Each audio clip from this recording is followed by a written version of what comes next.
Well, ladies and gentlemen, welcome to our video of Rahu Ketu axis, as in Rahu in the 6th house, Ketu in the 12th house, and what happens when this axis is in your horoscope. Okay, so we're going to be discussing this today, where Ketu's in the 6th house, Rahu's in the 12th house. Now,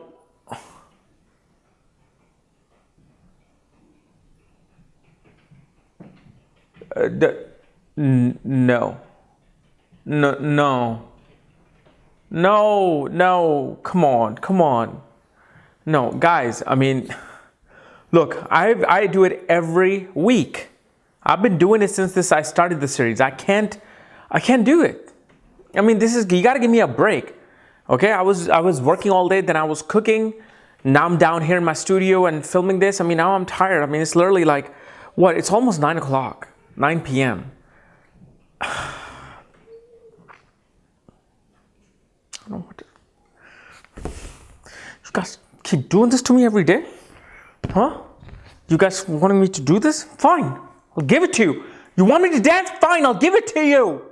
Of course you don't want me to sleep. Of course you want bags under my eyes. Because of course you guys all want my dance.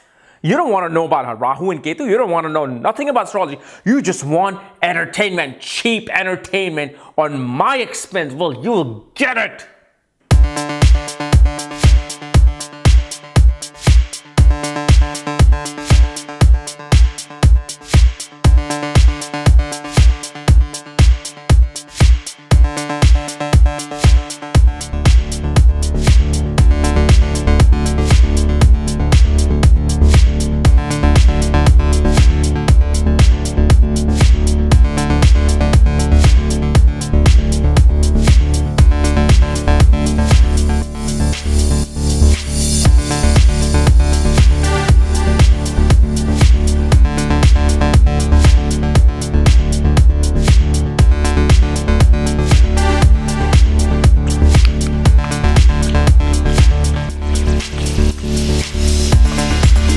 Is that good enough?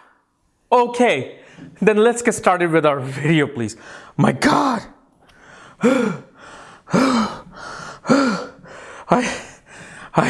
I'm so glad I could dance that long because I'm in such good shape of my life. Well, now that shenanigans out of the way, let's talk about Rahu and Ketu. And as always, if you do not know where your Rahu is placed, where your Ketu is placed, if it's in the 6th and 12th axis, for that, check out the links here. Check out my full astrological report, including my books, Astrology, Conjunction, Aspects, and the Mahadashas of the Speed of Light, including all my consultations and reading at this link. So, and by the way, this weekend, I'm going to be making my video, the sequel to the blockbuster hit movie, Pai Paddhati. And let me just release a little poster here for you. Right there. Bam! That's my little poster for this weekend release of Pai Paddhati video with examples. Oh, and believe me, this is not just the first, this is not the sequel. There's going to be another third part to it, which is going to be even like better, because we're going to introduce you to like some like deep secret techniques, because this is just a surface level, man. This is going to go deep. All right. So let's get started. So when you have Rahu in the 6th house, so first of all, what is the 6th house? 6th house represents enemies, obstacles, health, illnesses, diseases. It represents office scandals, office affairs. It represents disputes, litigations. It can represent many things. It represents the siblings of your mother. It represents the colleagues of your father. Okay? It represents transformation of your elder siblings. It represents the relationship of your younger sibling with the mother. I mean, I can keep going on. It can represent the wealth of your children. So Rahu is here sitting. Then Ketu is in the 12th house. 12th house represents hospitals, asylums, monasteries, sanctuaries, laboratories, isolated places, ashrams, monasteries, foreign lands, foreign places, astral travel, spiritual organizations, expenses, donations. It's also the house of addiction, because when you have addiction, you're not going to go be like snotting up in your cubicle when you're doing your IT work. I mean, this addiction happens, behind the scenes when like you're watching The Office and you're like on to having some chicken and you go like, that's addiction. So that's the 12th house. 6th house also represents one of your prarabdha karma. 6th house is this one house per the great A.V. Sundaram, where you must pay back certain karmas related to this house. Like you have to face it. And if you believe in gemstones, no gemstone's going to help you, no yagna's going to help you, no nothing. You have to face it. And it's the most beautiful thing you'll face. Why? Because once you clear this debt off of the 6th house, rest of your life becomes extremely beautiful. It's like, when you were sick, especially when I was sick back in India, they used to give this one thing called Kabila. I don't know if you guys have heard of that, Kabila. My goodness, it was the most disgusting tasting thing you would ever smell and swallow when you are sick. And I had to do that.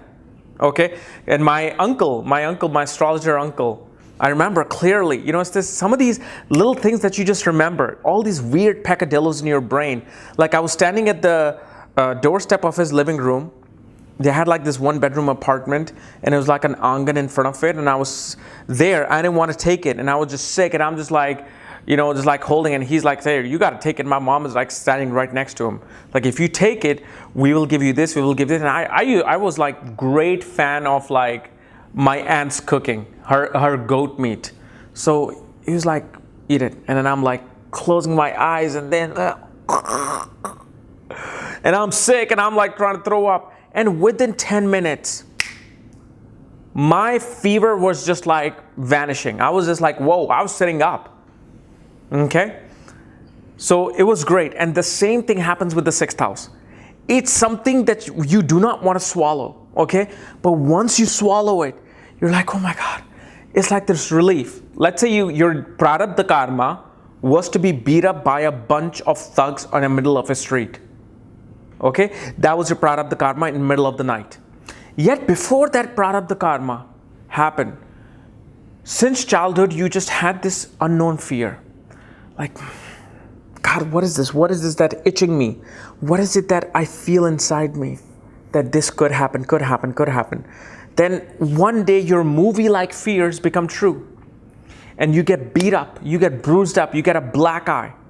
But once that's said and done, the next day you're like, my God, I'm so glad that happened. I'm actually feeling much more relaxed. I don't know why. Because you just paid your debt off. So Rahu is there. Rahu obviously represents thugs and criminals, and Rahu represents foreign things, scientists and technologists, photographers. I mean, you name it. Rahu has hands over everything. Rahu even represents politics, according to some great astrologers, So here what Rahu shows and Ketu shows that first of all, your entire axis, your life pattern is always either dealing with competition, enemies, daily work routines, doing unusual things in your daily routines. But once you are facing these things, you're loving that. Why? Because once this is done, your place belongs to moksha, enlightenment. Why? Because see, first of all, Rahu is the accumulation of the karma in this life. Rahu is what you're doing in this life. You're collecting karmas in this life. Whether good or bad, we don't care about that. We don't know what good or bad is. We're only humans. We're not demigods. We're not gods. We're stupid. We're actually, believe it or not, the most smartest person on this planet who ever lived probably is the most stupidest person ever.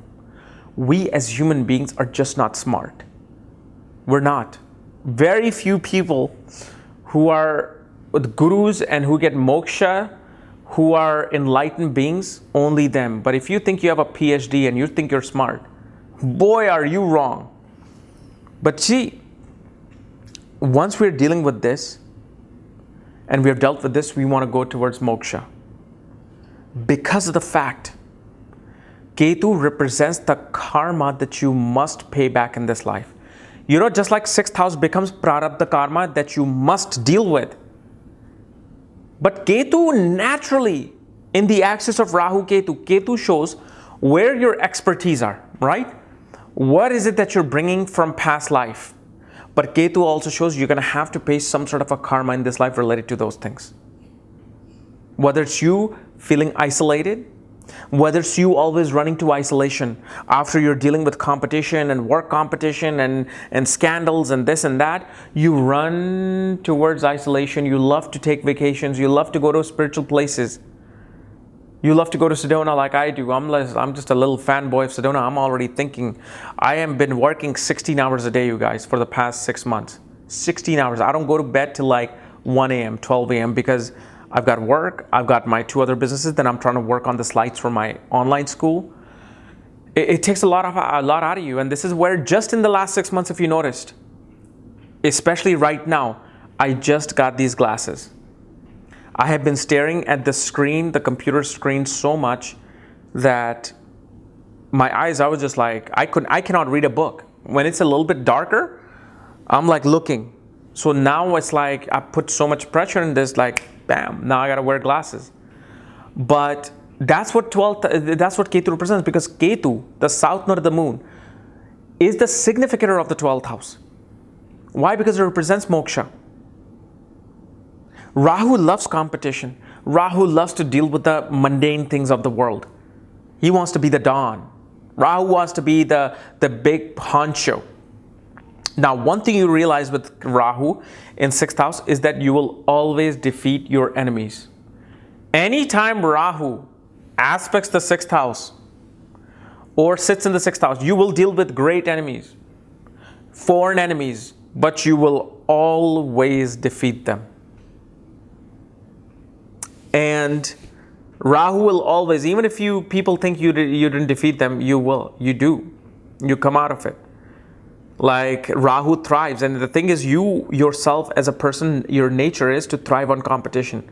If at work, you're the only person, let's say, trying to get loans for mortgage. Okay, like I used to make all these cold calls. If you're the only one on the board, regardless if you got 1 loan, 10 loans, you're like, well, whatever. It's only me working here. But as soon as they hire 2 other people, now you feel like, okay, now I got to beat these 2 guys. Now I got to get more loans. So the Rahu in the 6th house gives that competitiveness, gives that drive. Now, one thing you have to watch out for early in life, very important. If you're younger than 18, especially younger than 15 and 13, you're watching this, or you're a parent of a teenager with this, make sure of their company. Early in life, these people can get into wrong companies. People who either are doing drugs and doing hoodlum things and thuggish things, and especially I've noticed with Rahu in 6th house, Ketu in the 12th house, like these folks start smoking very early in life. They just start smoking very early in life. They're always attracted to hallucinogens. They just naturally are attracted because their life. The thing is, since they're born, they feel this pressure of competition. They feel this pressure of dealing with enemies. They feel this pressure of dealing with daily routines and unusual health problems or whatnot. They try to escape that by the 12th house. But what they don't realize is that especially after 32, 6th and 12th axis of Ketu reverses. You suddenly start getting good results. Especially if you go through Rahu Ketu axis, you have this axis, you turn 32, and on top of that, you're running through a good Mahadasha, a good Charadasha. Bam! Everything's going to change for you on that. Rahu in the 6th house can also, especially that Rahu in 6th or 7th house, which we'll discuss 7th house next week, can make you very lustful about the people you work with. You naturally will be lustful about people you come across. It's not under your control. It's just simply that Rahu becomes active. 7th house represents the people who are across you. Whoever, it's not just your spouse or marriage. Anything and anyone. It's a guy who's knocking on the door to sell you a vacuum. Back in the days, that's 7th house. Rahu naturally gives us lustful feelings towards your everyday work colleagues, especially when it's in the 6th house. So if Rahu is not in the greatest of position, you can get great amount of embarrassment in, work scandals. Like especially, let's say if your Rahu is in Anuradha Nakshatra, I mean, you can be greatly embarrassed by some foreign woman in your life. So that's something you have to watch out for. But now, people will be thinking, well, why is it that we're trying to go to moksha? I thought we are already done with the 12th house. We're already done with enlightenment and moksha. See, if you received moksha in past life, obviously you wouldn't be here. What Rahu represents is that your past life, you really went towards, you strived towards attaining moksha. You strive towards being part of some ashram, do meditation, do yoga, be in isolation. That does not mean you conquered it.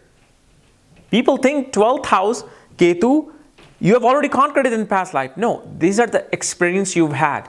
But Ketu still being there in the 12th house shows you still need to do a lot more than what you have done in the past lives to attain moksha. So these are the people who can, completely leave their work. Because remember, Rahu Ketu axis brings sudden changes, unorthodox changes. I mean, one minute you're a lawyer, the next minute you are some, sage going on a pilgrimage to Himalayas. Because Rahu, Ketu are all these sudden energies, especially when this eclipse happened over Rahu and Ketu too. People can suddenly be like, you know what, I just want to leave everything and I want to go away. We can't predict that because, again, Rahu, Ketu are very unpredictable planets. This is why they're Mahadashas or Antradashas or whatever dasha that comes in with Rahu. It's really hard to see, okay, this is what's going to happen in your life. We can greatly assume that, yes, some shocking things will happen. But exactly when will happen, that your predictions can go wrong, haywire in that. This is why these are karmic axes, my friend. These are not just normal axes. These are karmic axes. Okay? So this is how you try to understand this axis of Ketu and Rahu. Okay? So I hope this has helped you guys. If you're new to my channel, subscribe below. And if you want to know where your Rahu Ketu are, my Rahu Ketu reading, Pi map reading, all the consultations for that, check out the link here. Otherwise, we'll see you later. Bye-bye.